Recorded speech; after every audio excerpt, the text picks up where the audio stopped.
Meu amado, o pastor vai para o terceiro ato. E que o Senhor nos abençoe através da sua palavra. Fique à vontade, a água está aqui.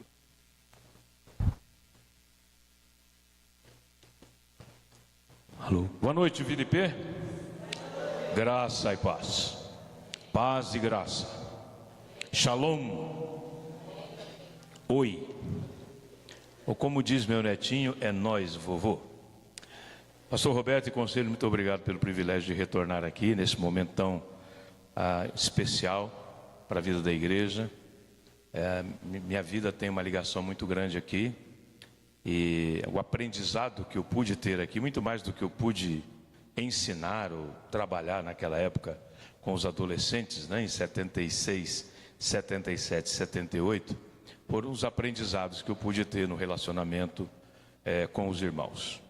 Então eu vim quando o pastor Alcides era o pastor aqui, no primeiro ano, depois o pastor Erasmo, e nós desenvolvemos algumas atividades com os adolescentes. Na época a Vila Ipê era muito afastada do centro, né? A realidade era difícil para os adolescentes conhecerem Campinas. Então nós desenvolvemos também um projeto de visitar alguns pontos da cidade, como Taquaral, o seminário onde eu estudei, a escola de cadetes, né? E a meninada nunca tinha visto ketchup, aquilo foi uma festa, gastado tudo quanto é ketchup que tinha na escola de cadete aquele dia, né? Fomos no Horto, acampamentos que nós fizemos lá no Ebenezer. Mas naquela época, você que não viveu aquela época talvez não saiba, era difícil máquina fotográfica, era difícil, era caro. Então as poucas fotos que eu tenho, ontem nós passamos um pouco rápido, vamos repassá-las. E eu queria ver os adolescentes que aparecem nessas fotos, os que estão aqui sobreviventes, não é? Depois de tanto tempo. Então, DJ, podemos apagar essa luz aqui? Pode, né? Esse é um acampamento lá no Ebenezer. Nós tivemos a ajuda muito importante da Valnices, era isso? Valnices, aquela moça ali, trabalhava conosco, me ajudou muito nessa caminhada. Daquele pessoal que alguém consegue ver, porque a foto não está muito nítida. Tem alguém que está aqui e fica em pé. Nenhum sobrevivente nessa? Misericórdia. Então vamos para a próxima. É a mesma foto.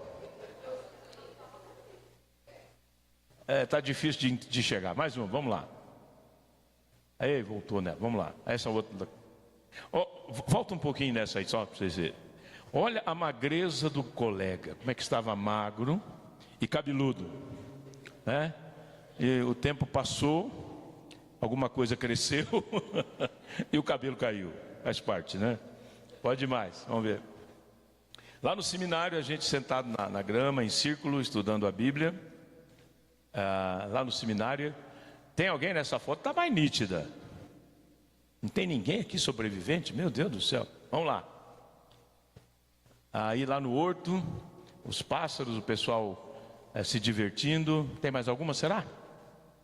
Sim, o dia da minha despedida. Gente, eu fico impressionado. Olha que cabelo maravilhoso. E o bigode. Estão recebendo ali uma lembrança, e uma última foto. O último sermão que eu preguei aqui. Mas irmãos, obrigado, viu? Podemos voltar aqui à luz. Mais do que esses aprendizados todos, eu queria compartilhar com os irmãos uma lição que eu aprendi aqui, que os irmãos nunca souberam. Eu e a Léa decidimos nos casar no final de 78, foi o ano que eu me formei.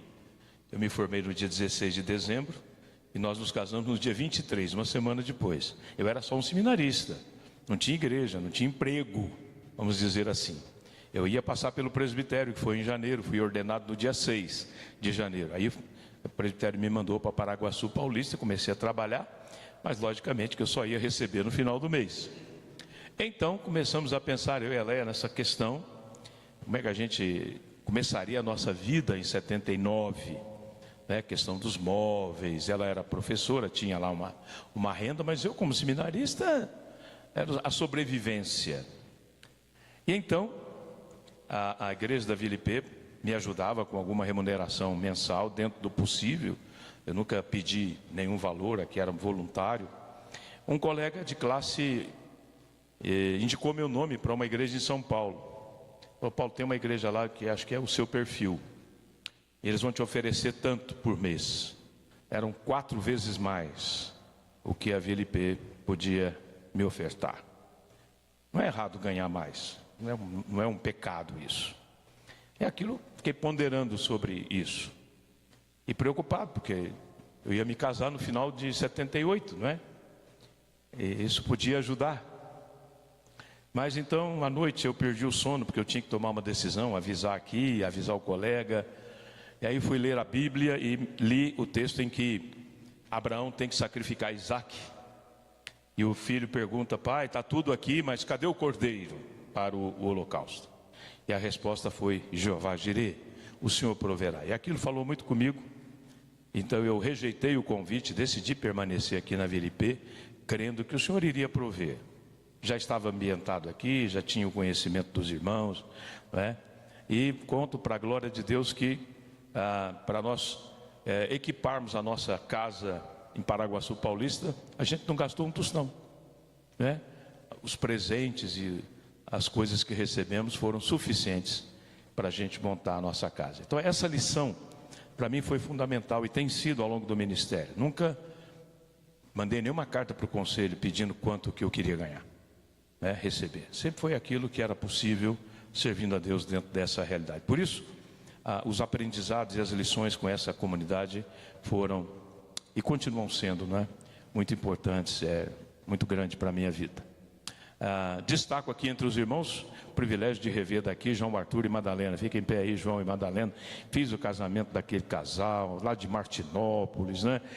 Moram aqui em Campinas. Se você quiser comer uma bela pizza, Engenharia da Pizza, vai lá, entendeu? Eu garanto para você, você vai formar sua pizza, você organiza sua pizza, por isso que chama engenharia, né? E vai ser sustância. E se você for, eu não combinei nada com o João, mas vou dizer aqui, se você for e falar assim: eu estava no culto do jubileu, você vai ter 5% de desconto.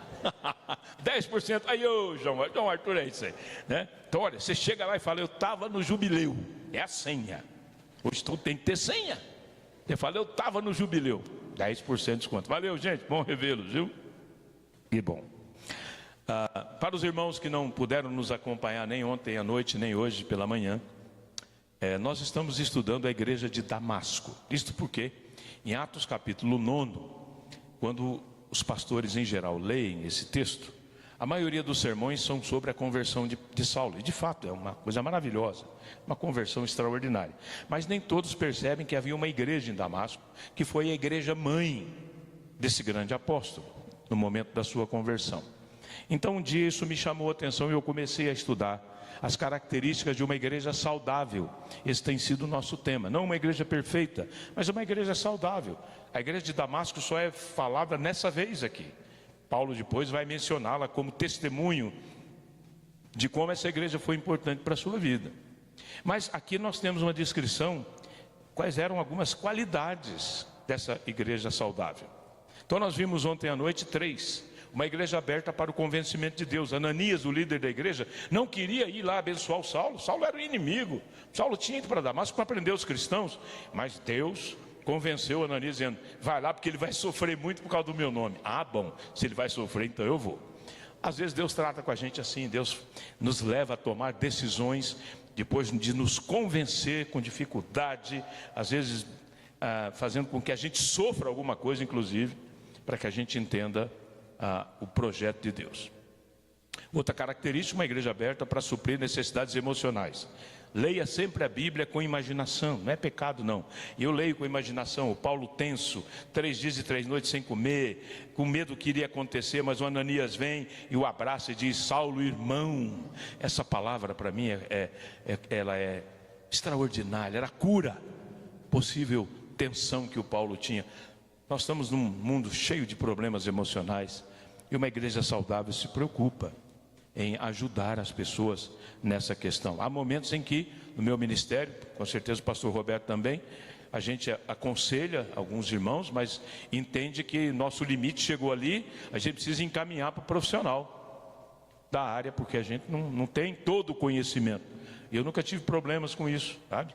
Assim como eu preciso ir no ortopedista para arrumar minhas artroses, né? Se tiver algum piripaque aqui no tico e teco, eu vou ter que ir para o psicólogo ou para o psiquiatra, sem nenhum problema. São as pessoas habilitadas a nos ajudarem nessas situações. Mas a igreja é uma comunidade terapêutica. Uma igreja saudável está aberta para suprir necessidades físicas. Quando Ananias orou, Saulo foi curado. Nós cremos que Deus continua curando, nós não brincamos com isso, mas cremos que a gente ora e Deus pode curar as pessoas, usando a ciência ou não. Isso está na mão dele, né? Nós não vamos determinar o que Deus vai fazer, que é isso. Nós vamos pedir, e se Deus desejar curar, Ele cura, né? Vimos hoje pela manhã uma igreja aberta para suprir necessidades espirituais. Quando Ananias orou, Saulo ficou cheio do Espírito Santo e depois foi batizado. Aqui é a conversão completa. Primeiro ela é interna. O novo nascimento é interno. É o espírito morto do ser humano que ganha vida com a presença do Espírito Santo de Deus. Isso é regeneração. Nosso espírito está morto nos nossos delitos e pecados até quando vem o Espírito Santo e traz o novo nascimento. Mas aí o Saulo, cheio do Espírito, agora mudado por dentro, ele vai ser batizado. Ele é envolvido na vida da igreja, como é importante que aconteça com todos aqueles que se convertem. Então, uma igreja que está preocupada em crescer. A gente pode usar métodos, a gente pode usar estratégias, não é pecado, mas o crescimento vem de Deus. Ele usa os diferentes meios para que a sua igreja cresça. E ele tem muito mais interesse nisso do que o conselho, do que a liderança, do que os irmãos. Uma igreja aberta para suprir necessidades alimentares ou sociais. Quando Saulo se levantou, ele estava com fome. 3 dias e 3 noites sem comer, na marra. Jejum na marra, gente, é ruim. Quando você faz um jejum programado, já é uma coisa. Com o jejum na marra, né? E ele estava com fome. Mas aí eu creio que o Ministério da Diaconia, lá as irmãs de Damasco, fizeram aquela canja de galinha caipira para ele comer, e ficou sustançoso, foi sustância aquela comida, que ele ficou fortalecido, diz o texto. A gente aplica isso na responsabilidade social da igreja, como essa igreja tem feito desde antes de nascer, nasceu com essa perspectiva de socorrer as famílias aqui, e como as atividades que ela continua desenvolvendo para abençoar essa região da cidade e as pessoas que por aqui passam. Eu e você nunca vamos poder mudar o mundo todo, mas a igreja pode mudar o mundo de algumas pessoas. Essa é a realidade. Você pode mudar o mundo de algumas pessoas. Lá em Prudente nós temos o curso de alfabetização de adultos. Uma senhora da igreja um dia me chamou, falou para a gente começar isso. Eu falei, mas tem analfabeto em Prudente? Ela falou, tem um monte. Eu achava que não tivesse. Começamos, segunda, terça e quarta, as pessoas vinham, fizeram propaganda, ninguém pagava nada, a igreja dava tudo, passagem de ônibus, dava o lanche, o livro, o texto era a Bíblia, os Gideões Internacionais nos ajudaram nisso também. Aí eu fui convidado um dia para a formatura, nunca me esqueço. Aí uma senhorinha pediu para dar uma palavra, e ela então agradeceu a oportunidade de ter aprendido a ler e escrever, e ela disse o seguinte: agora, quando eu estou lá no ponto de ônibus, eu não preciso dar o sinal para o ônibus parar e eu perguntar para onde esse ônibus vai. Eu nem preciso perguntar se uma pessoa estiver perto de mim, porque agora eu sei juntar as letrinhas. Agora eu sei ler.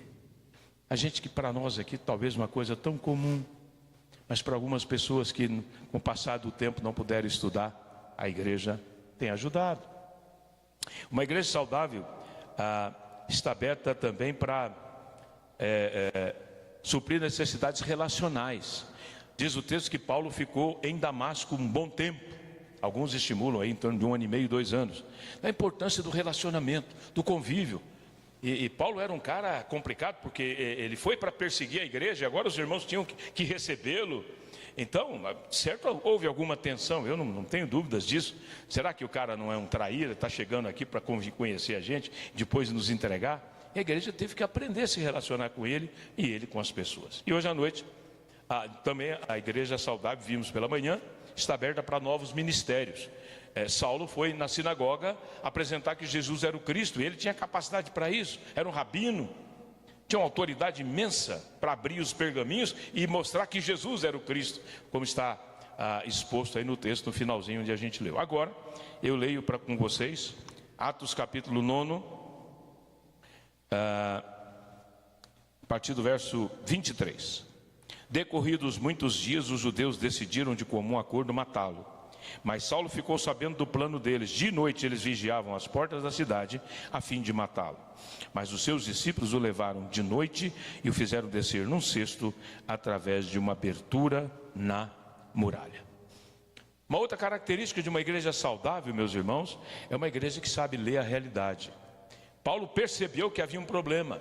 As autoridades religiosas não gostaram da presença dele. Ele foi uma ameaça para o status quo, para aquilo que estava acontecendo na religião. E ele começou então a fazer uma bagunça na cabeça das pessoas, porque ele demonstrava que Jesus era o Cristo para os judeus e naquela sinagoga. E isso então gerou uma perseguição. Mas Paulo não foi aquele tipo de crente, não, isso aí não está acontecendo, não, isso aí não, ele olhou a realidade, ele ficou sabendo desse problema. Uma igreja saudável procura entender a realidade na qual ela está inserida. Os irmãos moram em Campinas, mas Campinas tem sei lá quantos habitantes hoje, mais de 1 milhão. E cada vila tem a sua história, cada vila tem o seu jeitão. Então é importante entender a realidade onde a gente vive. O evangelho vai ser pregado de maneira criativa em cada realidade. Nem sempre o mesmo método ou estratégia que a gente usa imprudente vai dar certo aqui e vice-versa. Porque a gente precisa aprender a ler a realidade. E meus irmãos, nós estamos vivendo uma realidade, especialmente para a minha geração, que já tem uma certa idade, complicada. Porque o mundo está mudando muito rapidamente, não é? Até alguns anos atrás, pensar em telefonia celular era uma coisa fora do comum. Hoje, quase todo mundo tem celular. E ele, além de falar, ele tem tantos outros aplicativos. Quase ninguém faz mais nada hoje. Poucas pessoas ainda usam talão de cheque. Porque quase você não precisa mais. Mudou a realidade, você precisa entender isso. E agora vem, meus irmãos, uma coisa que eu não consegui entender ainda, uma tal de inteligência artificial. Misericórdia! Tem um primo, que é médico aqui em Taubaté, e ele gosta de mexer com isso. Tivemos um encontro da minha família, a família Melo, agora em novembro. Eu mandei uma foto da minha mãe, uma foto tirada perto do casamento dela com meu pai. E ele pegou essa foto e aplicou a inteligência artificial. Minha mãe passou a falar através da foto. Ô gente, parece coisa do inferno isso, mas não é inteligência. O ser humano dominando esses recursos. Como é que nós vamos lidar com isso? É uma realidade. Quer queira, quer não, ela vai invadir nossas casas. Se já não invadiu, através da televisão, dos programas e dos aplicativos. Não tem como escapar, e não adianta fazer curso de datilografia, porque isso já ficou para trás. Não é? Você tem que tentar entender essa realidade. E às vezes, a igreja passa por cima de uma realidade e não percebe. Na Segunda Guerra Mundial, Hitler conseguiu fazer a cabeça de uma nação toda, inclusive a cabeça da liderança da igreja luterana, para apoiá-lo nas suas decisões. E ele acabou virando Deus. E aquela matança de 6 milhões de judeus. Um pastor, Dietrich Bonhoeffer, da igreja luterana, se opôs a isso. Foi morto há poucos dias antes de terminar a guerra. Tem um filme agora recente lançado aí na Netflix. Como é que é o nome? O Resgate? A Redenção. Se você quiser assistir um bom filme, A Redenção. Esse homem pagou com a vida. Ele podia continuar nos Estados Unidos, foi para lá um tempo, passou a dar aula nas universidades, mas um dia pesou no seu coração. Ele estava no bem bom, na América, enquanto o seu rebanho sofrendo as agruras da guerra. E ele voltou e entendeu a realidade naquele momento e pagou o preço com a própria vida. Então é importante, irmãos, que a liderança da igreja especialmente esteja lendo, entendendo a realidade. Karl Barth foi um grande teólogo suíço que desenvolveu uma frase interessante: você tem que ter na mão a Bíblia e na outra mão o jornal do dia. Você tem que fazer a ponte entre a Bíblia e o jornal. O que está acontecendo no mundo? O que está acontecendo na sua cidade, no seu bairro? Fazer a ponte. O mundo muda hoje muito rapidamente. Antigamente era devagar, tinha pressa. Por exemplo, você sabe por que mineiro não tem pressa? Porque os mineiros que nascem aqui no sul de Minas, na região da Serra da Mantiqueira, eles aprendem que serra você não pula assim de uma vez por ela. Você vai rodeando, rodeando, rodeando a serra até vencer. Não adianta fazer assim, que você não sobe, o carro não sobe. Tem uma cidade ali perto de Muzambinho chamada Machado. Tem rua lá que é proibido o carro entrar, porque se entrar para subir não sobe. E se descer é capaz de desembestar. Por conta da situação da serra. Então tem que entender, mineiro não tem pressa. Como é que você vai vencer a serra? Com karma. Vai com karma que você vence. Agora você vem para uma região de planície, isso muda tudo, não é? Quando eu saí de Minas, fui para Presidente Prudente, aqui na Serra da Mantiqueira, onde a gente viveu e nasceu. Aí de Presidente Prudente a Presidente Epitácio, que está na beira do Rio Paraná, são 90 quilômetros, tem 2 curvas. O resto é reta, reta, reta, reta. Eu olhava para aquilo, tem alguma coisa errada, não tem curva. Tem curva aqui na região de Muzambinho. Quando você faz a curva, você vê a placa de trás do carro, muitas vezes, né? Então, vamos entender a realidade, meus irmãos. Essa realidade nos desafia. A linguagem. Como é que nós vamos conversar com a juventude, com os universitários, o pessoal da escola? Como é que nós vamos conversar com essa geração que é a realidade complicada? Eu trabalhei com os adolescentes, trabalhei com juventude, até que um dia lá na minha igreja em Prudente me convidaram para falar com a juventude. E lá vou eu, achando que eu era o bambambam, afinal de contas eu fiz pós-graduação na Vila IP, não é? E fui falar sobre não se envolver com drogas. Aí então eu lá empolgado, falei, quando alguém te convidar lá na escola para dar um tapa na macaca, você não vai. Ninguém entendeu nada. Aí meu filho levantou a mão, rapaz, o senhor quer dizer que é para não se envolver com maconha? Mas ninguém usa mais negócio de tapa na macaca. Se o senhor der um tapa na macaca, o senhor vai preso, o Ibama prende. Essa linguagem não tem mais, mas na minha geração era isso, vou dar um tapa na macaca. Qual é a realidade que nós estamos enfrentando nas nossas casas, com os nossos filhos? Antigamente, você lembra, era até, quem sabe, um radicalismo. Os pais às vezes nem conversavam com os filhos, era um olhar assim, já todo mundo sabia o que tinha que fazer. Hoje em dia você olha, você fala, você grita e não acontece nada. A geração mudou, ela enfrenta, infelizmente, algumas situações de desonra, não cumprindo a palavra, honre pai e mãe. Esse pessoal, essa geração que sabe tudo. Quando você vai falar alguma coisa, não faça, isso é bobagem, isso aí, parece que eles sabem tudo.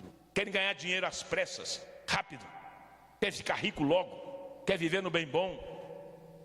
Outros então não saem de casa, fica lá vivendo aquela vidinha lá, um solteiro de 40 anos, nas custas do pai e da mãe. É uma realidade dura. Uma igreja saudável, ela está atenta. Veja o Paulo. Ele é um teólogo, ele é um pastor, ele é um rabino.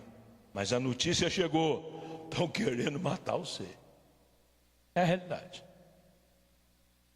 E finalmente a outra característica de uma igreja saudável nesse texto é uma igreja aberta para novos desafios. O que a igreja de Damasco fez? Você lembra da conversa de Ananias? Deus disse para ele vai sofrer muito por causa do meu nome. Então era a hora da igreja falar, Paulo, é o seguinte, você converteu, mas Deus disse que você ia sofrer, então chegou a hora de você sofrer, se vire. Não. A igreja começou a pensar uma maneira de salvar o rapaz. E pensa daqui, pensa dali, vira um buraco na muralha. Como é que vai descer o cara? Pegaram um balaio grande, e eu gosto de ler a Bíblia com imaginação, para esconder o Paulo lá dentro. Aí puseram melancia, mamão, algumas coisas assim, para esconder o rapaz, para camuflar. Agora, quando você começa a descer, está todo mundo empolgado. Eu acho que tinha uns 3 segurando a ponta da corda. É que nem quando você compra um saco de açúcar, 5 quilos no mercado, o primeiro quarteirão você carrega bem. No segundo, o braço já pende. No terceiro, você põe em cima do muro. No quarto, você chama o táxi para chegar em casa, porque começa a pesar. Mesma coisa, lá quando começou a descer, estava tudo bem, mas a muralha era alta, em torno de uns 10 metros de altura. E aquela igreja segurou as pontas das cordas, até que o balaio bateu lá no chão e o Saulo vazou para Jerusalém. A igreja assumiu um novo compromisso, que ela não sabia que ia ter que assumir, mas assumiu. Agora, pensem comigo, A igreja de Damasco não sabia, porque o Paulo naquela época não era o famoso ainda, ele estava começando a vida cristã. Ele era um crente novo, relativamente bem novo. A igreja de Damasco jamais podia imaginar que naquele balaio estaria o homem que Deus haveria de usar para escrever quase metade do Novo Testamento. Pense nisso. Hoje, se a gente tem o Novo Testamento, quase a metade dele, por que eu digo quase metade? Porque não se sabe quem foi o autor de Hebreus. Há uma incógnita. Muita gente fala que foi o Paulo. Mas não vamos afirmar isso. Então, quase metade do Novo Testamento foi a autoria desse homem. E quem que nos deu a bênção? A igreja de Damasco. Ela que segurou a ponta da corda. Ela que abençoou o mundo inteiro. E um dia lendo isso aqui, meus irmãos, eu fiquei pensando, quando eu chegar lá na eternidade vai ter tempo pra caramba, porque é eternidade, né? Não tem pressa. Lá mineiro não vai ter pressa mesmo. E eu vou procurar saber quem foram os irmãos que seguraram as pontas das cordas. E pensei que eu vou abraçar e beijar, porque essas pessoas nos abençoaram, me abençoaram. Queridos, uma igreja saudável, ela assume novos compromissos. Além dos que já existem, aparece uma situação nova. Os irmãos estão agora de um compromisso, de uma demanda, de uma reforma para melhorar as instalações. É ótimo, eu fiquei feliz que vão melhorar os banheiros. O banheiro aqui é bom. Mas você sabe que uma coisa importante? Um dia eu levei o pastor Shed lá em Prudente para pregar, e o templo nosso tinha acabado de ser inaugurado, e eu fui mostrar os banheiros, né? O banheiro estava bonito, ajeitado, não era nada assim, fora do comum. Ele virou e disse: parabéns, Paulo, a gente vê a seriedade de uma igreja começando pelo banheiro, quando a igreja respeita a intimidade do ser humano. É verdade. Irmãos, tem igreja, se você carecer no aperto de dar um pulo, você não vai, porque se for, não entra.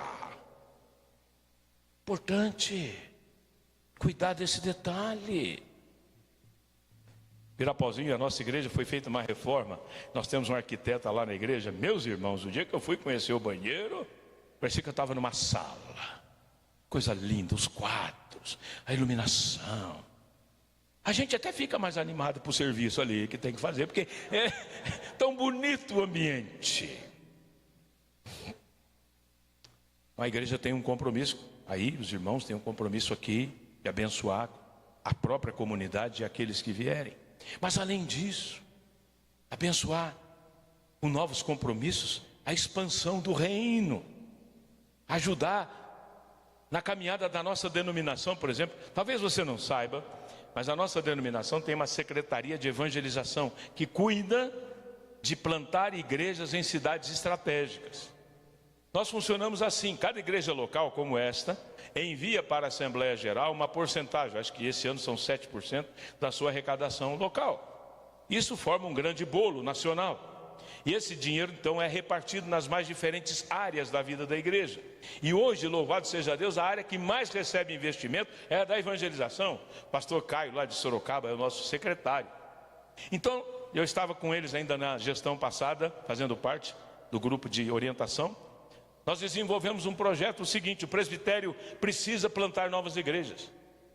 É função do presbitério, especialmente, plantar novas igrejas. Então, se o presbitério acredita que dá para plantar uma nova igreja e quer a ajuda da igreja nacional, como a gente chama, então o presbitério envia o projeto. A secretaria analisa, faz entrevista, avalia a pessoa que foi encaminhada para ser o plantador, e aí a igreja nacional investe. Aqui nós estamos plantando uma igreja aqui em Campinas, não sei se você sabe disso. Não é o nome do bairro, eu não sei. O pastor é o João Paulo. Novo Norte e Valinhos. Barão Geraldo. Pronto, os irmãos estão sabendo, que bom. Você sabe como é que começa? Porque você tem que ter grana para começar isso, para pagar alguma coisa, aluguel de algum salão, enfim, sustento do obreiro. O presbitério investe. Mas todas as igrejas do Brasil estão investindo aqui em Campinas. Pense nisso. Todas as igrejas que honram o compromisso com a Assembleia Geral estão investindo aqui. Lá em Prudente nós também estamos plantando uma nova igreja, é lá que eu ajudo, como pastor voluntário, da mesma maneira. Então, assumir novos compromissos para que a obra de Deus cresça. Um dia a gente foi procurado lá em Prudente, por um casal de São Paulo, da Igreja Batista. Ele era um engenheiro civil e ouviu um chamado de Deus para a obra missionária lá numa conferência, e então se dispôs a ir para o Timor-Leste, mas precisava aprender inglês rápido. E aí um irmão da nossa igreja que tem uma escola de inglês se dispôs a dar bolsa para ele, para a esposa e para os 2 filhos. Aí eles vieram para Prudente, mas não tinham onde ficar, então nós arrumamos o apartamento da igreja, cedemos o apartamento da igreja, também demos o ticket de refeição para eles comerem no restaurante próximo. Aí veja, escola, a igreja dando um apoio. Durante 3 meses eles ficaram ali, e aí foram para o Timor-Leste. Para entrar em alguns países, você não entra como pastor, isso é complicado. Então, nós temos uma empresa em Pompeia, chamada Jato, que é de implementos agrícolas, de irmãos crentes da igreja Holmes. E eles então fabricam várias máquinas para a agricultura. Então, a Jato tem sido usada para que a pessoa vai lá, faz um treinamento, aprende sobre os aparelhos, porque não pode mentir, e vai para esses países com o portfólio, com a propaganda desses implementos, para tentar negociar com os governos locais a venda desses equipamentos. Então esse casal fez o treinamento lá em Pompeia e foram para o Timor-Leste. Ele, engenheiro, chegou lá no Timor-Leste, alugou uma casa e percebeu um problema. O fogão a lenha não tinha o chaminé para fora, a fumaça ficava dentro da casa. E ele percebeu que isso acontecia em todas as casas, e percebeu que boa parte da população tinha problema pulmonar, porque você está no ambiente respirando aquela fumaça. Então ele decidiu construir uma casa e construiu a chaminé por fora. Aquilo chamou a atenção da cidade onde ele estava. As autoridades foram perguntar: mas por que você fez a chaminé por fora? Parece que uma coisa tão óbvia. Aí aquela cidade, então é por isso que tem tanta doença. E ele foi contratado pela prefeitura para ajudar a construir novas casas com a chaminé para fora. Veja que coisa interessante. Deus abriu a porta para que ele fosse um instrumento de Deus para abençoar aquela cidade, e através disso o evangelho entrar naquela comunidade. E a igreja de Prudente, eles são batistas. A igreja de Prudente segura a ponta da corda até hoje, ajudando no sustento deles lá em Timor-Leste. A igreja saudável está atenta a isso. Ela não vai pensar só nela, ela vai pensar para além. Ela quer ver o reino de Deus se expandindo da maneira possível. Se a gente pode ajudar com pouco, ajuda. Porque é assim que o reino cresce. É assim que Paulo foi salvo naquela oportunidade, com aqueles homens segurando as pontas das cordas.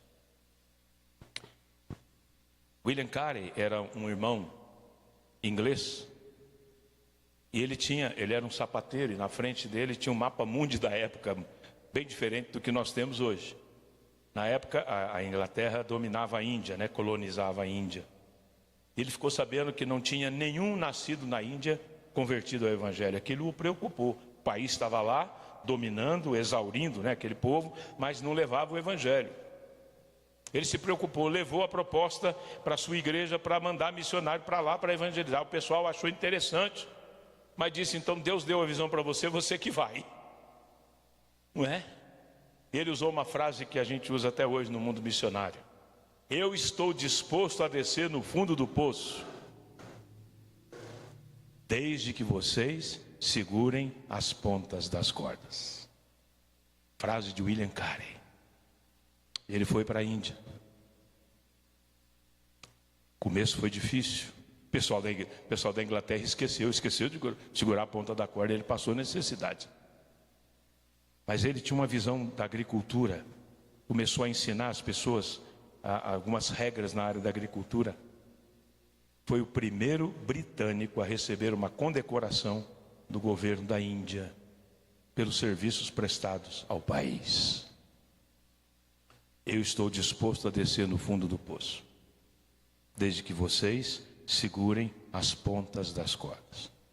Quais são os novos compromissos que os irmãos terão como coletividade? Novos compromissos pessoais, o investimento no reino, seja com a grana, seja com oração, seja com uma cartinha que você possa mandar para o missionário, para a missionária. Nós tivemos uma irmã da igreja que, na época que nós tínhamos as conferências missionárias lá, e o marido não era crente, tinha muita dificuldade dela contribuir.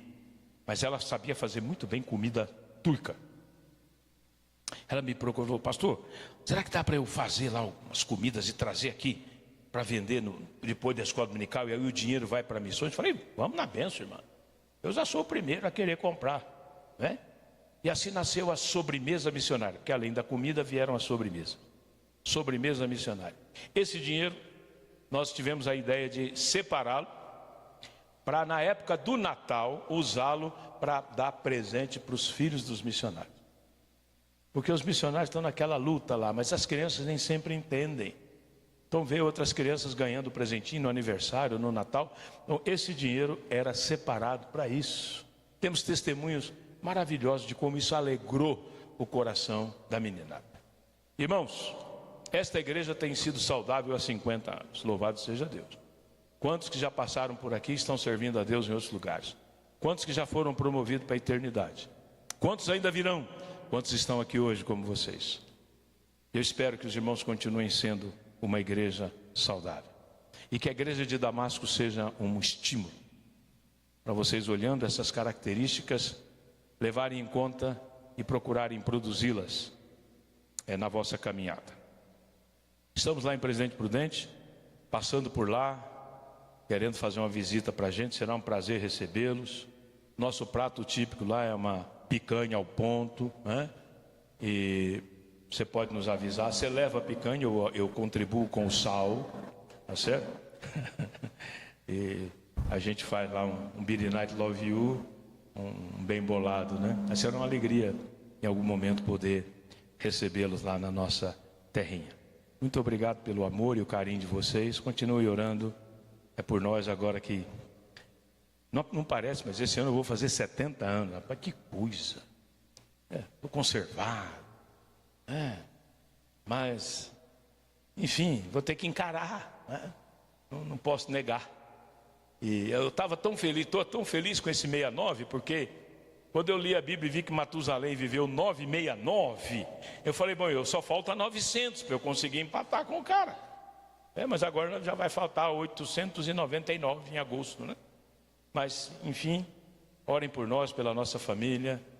Orem pela Leia, que está passando um momento difícil também, de depressão. E nós sabemos que Deus vai dar a vitória. Muito obrigado, um grande abraço.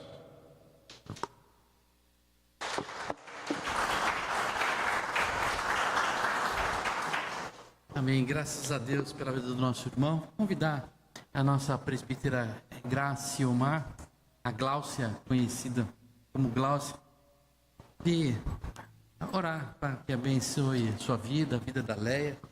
Essa gratidão que a gente tem de muitos anos, né, de você junto conosco, e o que Deus tem usado na sua vida. Oremos, irmãos. Pai, muito obrigada pela vida do pastor Damião, que nos traz essa palavra, a tua palavra, Pai, de forma tão descontraída, Pai. Obrigada, Deus, pela disponibilidade do coração dele, Pai, de ouvir o teu Espírito Santo, Pai, e ir aonde o Senhor o envia, Pai. Que o Senhor continue dando a ele, ó Deus, a vontade, Pai, o amor de estar levando a tua palavra onde quer que o Senhor o envie, Pai. Que o Senhor esteja capacitando ele fisicamente, ó Deus, que o Senhor esteja trazendo cura, ó Deus, para os problemas físicos deles, para que ele possa, Pai, continuar viajando por esse Brasil, por esse mundo, ó Pai, levando a tua palavra, Senhor. Eu peço também que as suas bênçãos se estendam até a vida da Leia, ó Deus, que o teu Santo Espírito, Pai, possa visitá-la, ó Deus, possa fortalecer, ó Pai, o seu emocional, e que ela possa se recuperar, ó Pai, dessa depressão, Pai, em nome de Jesus, Pai. Que o Senhor possa levar a tua cura para a tua serva, Senhor, em nome de Jesus. Agradecemos pela vida do pastor Damião, ó Deus, que com grande alegria esteve aqui entre nós, ó Deus. Em nome de Jesus, que o Senhor possa levá-lo em segurança para o teu lar, Pai. Em nome de Jesus, amém. Amém. Vou pedir para o